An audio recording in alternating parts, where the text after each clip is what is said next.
Salam saudaraku, semoga kita semua dalam keadaan sehat dan penuh sukacita dalam Tuhan. Kita akan merenungkan firman Tuhan dari 1 Tesalonika 3 ayat 9-13 dalam tema menyambut kedatangan Tuhan dalam kekudusan. Sebelumnya mari kita berdoa. Bapa di sorga, sebentar lagi kami akan merenungkan firman-Mu. Kiranya Roh Kudus menerangi hati dan pikiran kami, agar kami sungguh memahami firman-Mu. Dalam nama Tuhan Yesus Kristus kami berdoa. Amin.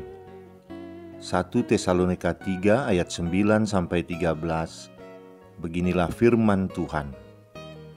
Sebab ucapan syukur apakah yang dapat kami persembahkan kepada Allah atas segala sukacita yang kami peroleh karena kamu di hadapan Allah kita. Siang malam kami berdoa sungguh-sungguh supaya kita bertemu muka dengan muka dan menambahkan apa yang masih kurang pada iman-Mu. Kiranya Dia, Allah dan Bapa kita, dan Yesus Tuhan kita, membukakan kami jalan kepadamu. Dan kiranya Tuhan menjadikan kamu bertambah-tambah dan berkelimpahan dalam kasih seorang terhadap yang lain dan terhadap semua orang, sama seperti kami juga mengasihi kamu. Kiranya Dia menguatkan hatimu supaya tak bercacat dan kudus di hadapan Allah Bapa kita pada waktu kedatangan Yesus Tuhan kita dengan semua orang kudus-Nya. Demikian firman Tuhan.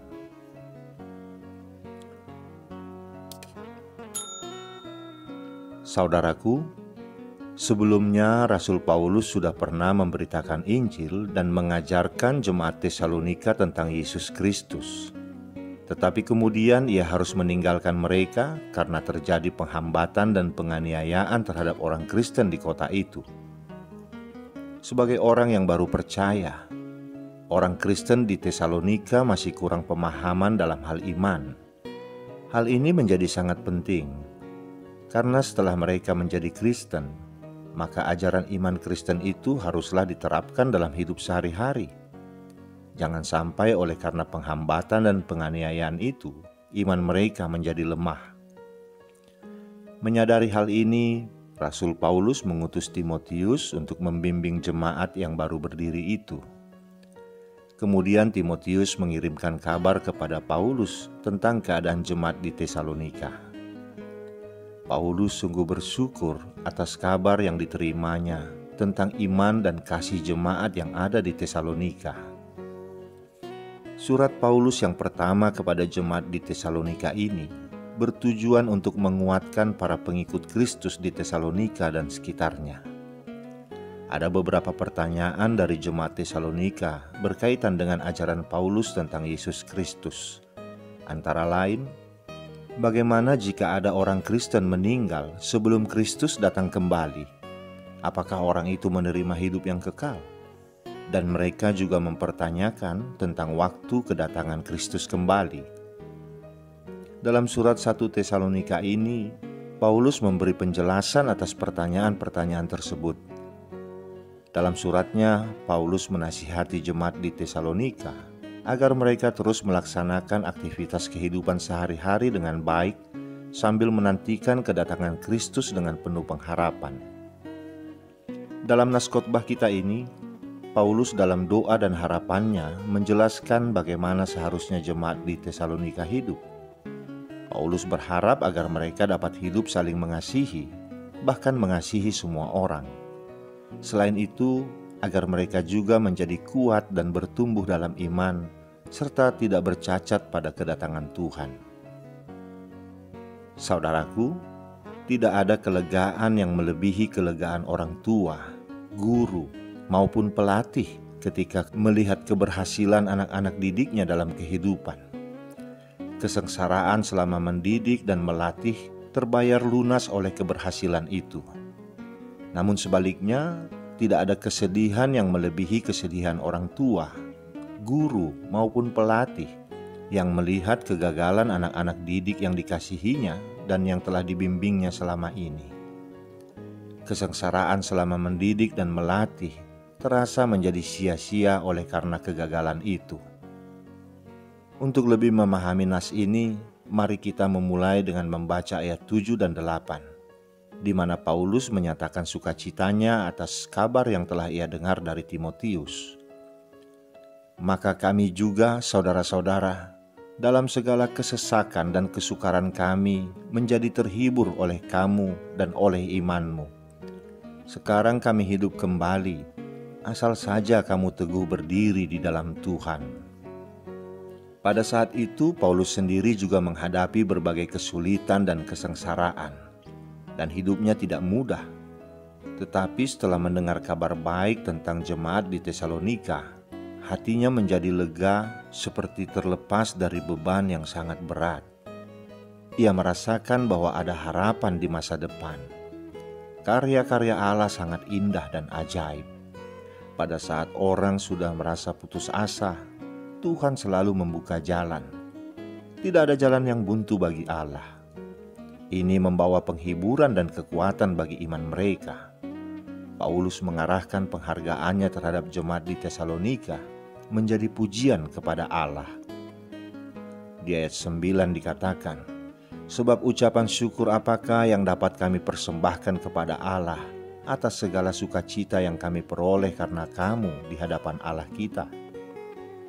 Itulah sebabnya ia banyak mencurahkan waktu untuk memuji dan berterima kasih kepada Allah dalam suratnya ini. Siang malam Paulus berdoa dengan tekun agar Tuhan membuka jalan baginya untuk dapat kembali ke Tesalonika, bersatu kembali dengan saudara-saudaranya di sana, dan membimbing mereka secara pribadi, sehingga iman mereka dapat menjadi kokoh. Siang malam kami berdoa sungguh-sungguh supaya kita bertemu muka dengan muka dan menambahkan apa yang masih kurang pada imanmu. Kiranya Dia, Allah dan Bapa kita, dan Yesus Tuhan kita membukakan kami jalan kepadamu. Paulus bukan hanya ingin sekedar mengunjungi mereka, tetapi ia menginginkan supaya ia dapat mengajar dalam kesempatan itu untuk menyempurnakan apa yang masih kurang pada iman mereka. Jemaat di Tesalonika adalah orang-orang yang baru percaya. Pastilah terdapat kekurangan di dalam iman dan pengajaran. Banyak hal yang belum terbuka atau belum diperlihatkan kepada mereka. Paulus ingin mengunjungi mereka lagi untuk memperlihatkan Kristus lebih banyak, agar pengenalan mereka akan Kristus semakin bertambah. Kita tahu bahwa keinginan Paulus untuk mengunjungi kembali jemaat di Tesalonika akhirnya dipenuhi oleh Allah. Merujuk kitab Kisah Para Rasul, setelah pelayanan Paulus di Korintus dan Efesus selesai pada tahap pertama, ia kembali ke Makedonia, dan kemudian di lain waktu ia pergi satu kali lagi ke sana. Dalam kedua perjalanan ke Makedonia, semestinya ia meluangkan waktu untuk mengunjungi orang-orang percaya di Tesalonika dan menggembalakan mereka secara langsung. Kisah Para Rasul mencatat bahwa ketika Paulus pergi melayani ke Asia, 2 orang dari Tesalonika menemani dia. Ini membuktikan bahwa ia menjaga hubungan dekat dengan orang-orang percaya di Tesalonika dan bahkan bekerja sama dalam pelayanan. Bagaimanapun, Tuhan telah menjawab doa Paulus. Selain iman yang bertumbuh, Paulus juga menyebutkan harapan lain bahwa mereka juga harus bertambah dan bertumbuh dalam mengasihi sesama anggota tubuh gereja dan orang-orang di luar gereja. Dengan cara ini, iman mereka menjadi sempurna. Di ayat 12, Paulus mengatakan, "Dan kiranya Tuhan menjadikan kamu bertambah-tambah dan berkelimpahan dalam kasih seorang terhadap yang lain dan terhadap semua orang, sama seperti kami juga mengasihi kamu." Sebagaimana kasih karunia Allah berkelimpahan di dalam diri mereka, begitu juga kasih mereka harus berkelimpahan satu sama lain. Kasih yang didoakan Paulus untuk mereka harus dapat mencapai semua orang, sekalipun itu untuk orang yang tidak menyenangkan. Paulus juga berdoa supaya mereka tidak bercacat apabila Kristus datang. Dalam ayat 13 Paulus mengatakan, "Kiranya Dia menguatkan hatimu, supaya tak bercacat dan kudus di hadapan Allah dan Bapa kita, pada waktu kedatangan Yesus Tuhan kita dengan semua orang kudusnya. Tak bercacat dan kudus mengandung arti dipisahkan bagi Allah, menyerahkan diri sepenuhnya kepada Allah. Etika hidup yang tinggi semacam inilah yang dituntut dari orang Kristen. Penyerahan diri orang Kristen kepada Allah harus sempurna dan sepenuh hati. Dan hal ini secara otomatis menghasilkan pengharapan akan kedatangan kembali Tuhan kita yang kita percayai dan kasihi. Jadi di sini kita menyaksikan bahwa iman, kasih, dan pengharapan adalah faktor-faktor yang terdapat dalam susunan surat Paulus ini. Saudaraku, hari ini kita memulai perjalanan iman kita dalam minggu-minggu Advent. Minggu Advent dihayati sebagai masa kita menantikan kedatangan Tuhan. Ada 2 perenungan pokok yang akan kita lakukan, yaitu merenungkan kembali makna kehadiran Allah dalam kelahiran Yesus Kristus ke dunia, dan menantikan kedatangan Tuhan Yesus untuk kedua kalinya. Saudaraku, seorang pria dan seorang temannya yang buta berdiri di tengah kerumunan orang yang hendak bepergian di bandara Port Moresby, Papua Nugini. "Kamu berdiri di sini saja, jangan kemana-mana," pria itu berkata kepada temannya yang buta agar dia tidak ikut masuk ke dalam, karena di dalam banyak sekali orang yang berdesak-desakan. Jadi pria itu meninggalkannya di sebuah sudut yang terlindungi. Kemudian pria itu masuk ke dalam kerumunan orang untuk membeli tiket pesawat dan memeriksa jadwal kedatangan dan keberangkatan. Sesekali ia menoleh kepada temannya yang buta yang tetap berdiri di sana. Orang-orang berdesakan di dekatnya. Seorang anak kecil memandangi dia. Seorang pengangkut barang mendorong keretanya melintasinya. Seorang anak penjual koran merasa heran dan tidak mengerti mengapa dia tidak sedikit pun melihat pada koran yang dibawanya. Orang buta itu tetap berdiri di sana. Suara kaki yang diseret di dekatnya, suara orang yang tak dikenal, dan berbagai kebisingan manusia yang sedang pergi dan kembali tidak berarti baginya. Dia menunggu pria itu dengan sabar. Tidak ada sedikit keraguan pun di wajahnya. Wajahnya memancarkan harapan bahwa temannya akan kembali dan menggandengnya. Lalu mereka akan pergi melanjutkan perjalanan. Pandangan dari orang buta itu mengingatkan kita pada Advent yang terpantul dari wajah seorang Kristen. Saudaraku, hari ini kita berada pada minggu Advent pertama, di mana firman Tuhan hari ini menyapa kita untuk melihat kehidupan kita bersama Allah dan sesama. Apa yang kita lakukan di masa penantian ini? Apakah kita disibukkan dengan aktivitas pesta-pesta Natal yang seringkali sudah berlangsung di masa Advent? Atau sibuk berbelanja barang-barang yang biasanya akan didiskon khusus menjelang Natal? Belajar dari nasihat Paulus dalam 1 Tesalonika 3 ayat 9-13 ini, kita dapat memiliki kewaspadaan dengan menjaga kekudusan, supaya pada waktu kedatangan Yesus Kristus, kita kedapatan tidak bercacat di hadapannya. Paulus mengingatkan hal ini karena ia peduli dan mengasihi jemaat Tuhan. Tanpa kasih, seseorang akan melakukan pembiaran. Di dalam kasih, seseorang akan berusaha saling mengingatkan demi kebaikan. Apakah artinya ini bagi kehidupan orang Kristen di zaman ini? Setidaknya hal ini menyadarkan dan mengingatkan kita bahwa kedatangan Yesus kembali sudah pasti dan semakin dekat, agar setiap orang mempersiapkan diri untuk menyambutnya. Aktivitas orang percaya dalam menyongsong hari kedatangan Yesus kembali adalah hidup dalam iman, pengharapan, dan kasih yang diwujudkan dalam ketaatan kepada Tuhan melalui hidup kudus. Dan inilah yang patut kita lakukan, yaitu pertama, kepedulian dalam hidup bersama untuk saling meneguhkan, menguatkan, mengasihi seorang di antara yang lain, supaya kehadiran kita nyata dan bermakna bagi sesama. Kasih Tuhan yang bertumbuh di dalam hati kita tidak terjadi begitu saja, Pertumbuhannya menuntut usaha dari pihak kita. Kita harus menanam dan memupuk kasih itu di dalam hati kita. Meningkatkan pertumbuhan kasih Tuhan dalam hati kita sama seperti menjaga dan memelihara sebuah taman. Kita harus menjaga tanaman-tanaman kecil yang kita tanam itu agar bisa bertumbuh dengan baik dan akhirnya berbuah. Tidak lupa, kita juga harus memberinya pupuk dan membersihkan setiap hama yang menyerang. Agar kasih itu dapat bertumbuh dengan bebas, taman hati kita harus terbebas dari ilalang keegoisan. Kita harus belajar dan menjaga hati kita dengan menempatkan orang lain lebih utama daripada diri kita sendiri. Tuhan Yesus berkata, "Dengan demikian semua orang akan tahu bahwa kamu adalah murid-muridku, yaitu jikalau kamu saling mengasihi."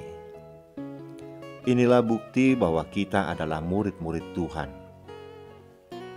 Demikian juga dengan buah dari kasih Tuhan.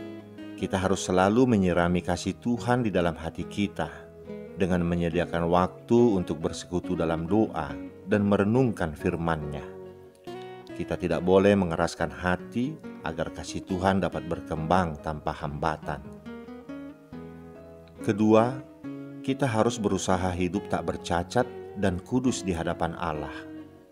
Itu berarti hidup kita adalah hidup dalam kepatuhan dan ketaatan mutlak kepada Tuhan, dan hidup dalam roh pengendalian diri.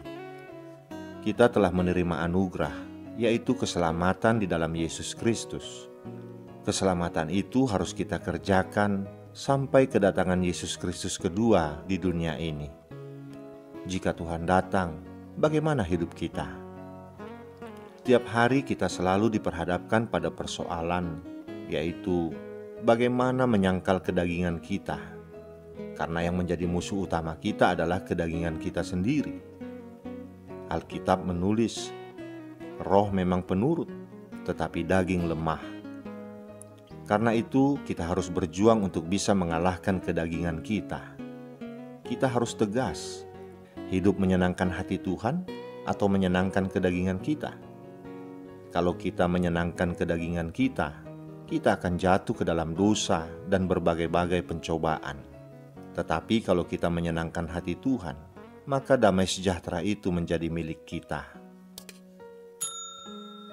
Saudaraku, bekas juara dunia tinju kelas berat, Jen Taney, dijamu oleh para penggemarnya di New York. Ruangan pesta itu penuh. Setelah acara makan bersama, mereka menyiapkan suatu pertunjukan porno, menampilkan dua orang gadis yang hampir telanjang. Jen Taney, sang juara, segera bangkit berdiri, mengambil topinya dan berbicara kepada semua. "Tuan-tuan, saya tidak datang ke sini untuk menerima penghinaan. Pertunjukan ini tidak sesuai dengan kesopanan, dan saya tidak mau ikut serta di dalamnya. Permisi dan selamat malam." Taney pun pergi, lalu hadirin lain juga ikut pergi. Akhirnya tidak ada seorang pun yang tinggal untuk menonton pertunjukan itu. Saudaraku, jangan pernah tergoda, tetapi tetaplah pelihara iman yang tak bercelah. Jika Tuhan datang, kita didapatinya hidup kudus dan tak bercacat di hadapan Allah. Alkitab jelas menyatakan bahwa kita ini dipanggil untuk hidup dalam kebenaran. Kita dipanggil untuk melakukan kebenaran dan memiliki karakter seperti Kristus.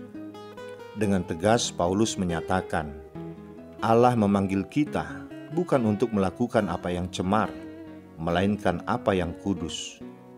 Karena itu, siapa yang menolak ini bukanlah menolak manusia, melainkan menolak Allah yang telah memberikan juga Roh-Nya yang kudus kepada kamu.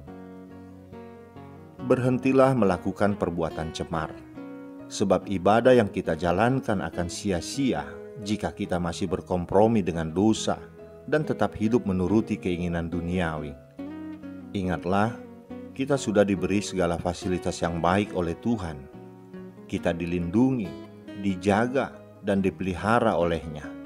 Maka tidak ada alasan lagi untuk tidak hidup dalam kesalehan. Dengan pertolongan Roh Kudus, kita pasti mampu untuk melakukan kebenaran. Bukankah Tuhan sudah memberikan kepada kita kuasa dan kekuatan untuk bertindak, dan Tuhan siap menolong kita dalam berbagai hal, sehingga kita tidak akan mudah goyah dan jatuh? Untuk semua hal inilah, maka kita pun bermohon dan berharap bahwa Tuhan akan memberi kekuatan dan pertolongannya kepada kita, supaya kita hidup tak bercacat dan kudus di hadapan Allah, sampai pada waktu kedatangan Yesus kembali. Amin, kita berdoa. Bapa di surga, di minggu Advent pertama ini, Engkau mengingatkan kami bahwa hidup kami ada dalam masa penantian kedatangan anak-Mu Tuhan Yesus yang kedua ke dunia ini. Oleh karena itu, kami harus menjaga kekudusan hidup kami agar kami kedapatan tak bercacat pada waktunya. Jika melihat keberadaan kami tidak akan sanggup, kami tidak akan mampu hidup kudus di hadapan-Mu. Namun kami yakin dan percaya Engkau akan menolong kami, memberi kami kekuatan agar kami mampu melakukan itu, agar kami meninggalkan segala keinginan daging kami dan berusaha hidup kudus di hadapan-Mu. Beri kami kekuatan Bapa untuk melakukan semuanya itu dengan Roh-Mu yang kudus. Jauhkan kami dari segala godaan dan cobaan di dunia ini yang dapat menjerumuskan kami ke dalam kubangan dosa. Terima kasih Bapa. Dalam nama anak-Mu Tuhan Yesus Kristus kami berdoa. Amin.